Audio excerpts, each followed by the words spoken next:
Good afternoon students, let's study SQ3R approach. ये study करने की बहुत इंपॉर्टेंट अप्रोच होती है। In it SQ3R stands for. तो इसमें SQ3R किस चीज़ के लिए स्टैंड करते हैं हम अभी देखेंगे। S का मतलब हुआ सर्वे, Q का मतलब हुआ क्वेश्चन, और पहले R का मतलब हुआ रीडिंग, दूसरे R का मतलब हुआ रिसाइट, और तीसरे R का मतलब हुआ रिवीजन। अब हम इसको डिटेल में पढ़ेंगे। Let us study it in detail. तो इसमें जो सर्वे होता है, सर्वे का क्या मीनिंग होता है हम अभी पढ़ेंगे। It means to deeply examine the whole text, remove grammatical mistakes etcetera. यानी जो टॉपिक या जो टेक्स्ट हम पढ़ रहे हैं उसको हमने डीपली, बहुत गहराई से एग्जामिन करना, और उस टॉपिक या उस टेक्स्ट में कोई ग्रामेटिकल मिस्टेक या और कोई मिस्टेक है उसे दूर करना। और उसके बाद क्वेश्चन का क्या मीनिंग होता है हम अभी देखेंगे। It means making an inquiry about the things in the written text which are not easy to understand.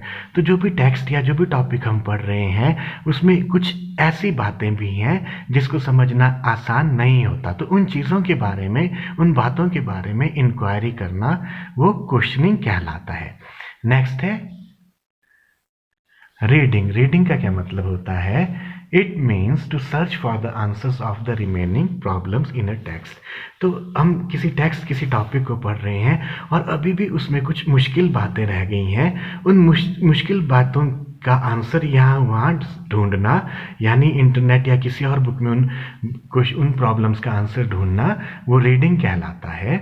Next है रिसाइट। रिसाइट का क्या मतलब होता है। It means to ask our self what information we have to gain from the written text. तो recite का मतलब होता है कि हमने अपने आप को क्वेश्चन पूछना है कि हम जो टेक्स्ट पढ़ रहे हैं, जो टॉपिक पढ़ रहे हैं, उससे हम क्या इन्फॉर्मेशन हासिल करना चाहते हैं।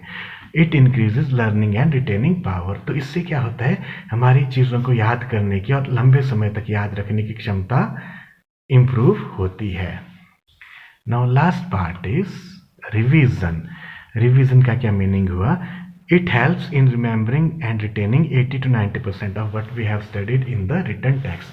तो जिस भी टेक्स्ट या जिस भी टॉपिक को हमने स्टडी किया उसका हम रिवीजन करते हैं, 2-3 बार उसे हम पढ़ते हैं, तो उससे क्या होता है, हम उस टॉपिक को 80 to 90% या पूरा 100% याद रख पाते हैं। It should be done with in 24 hours.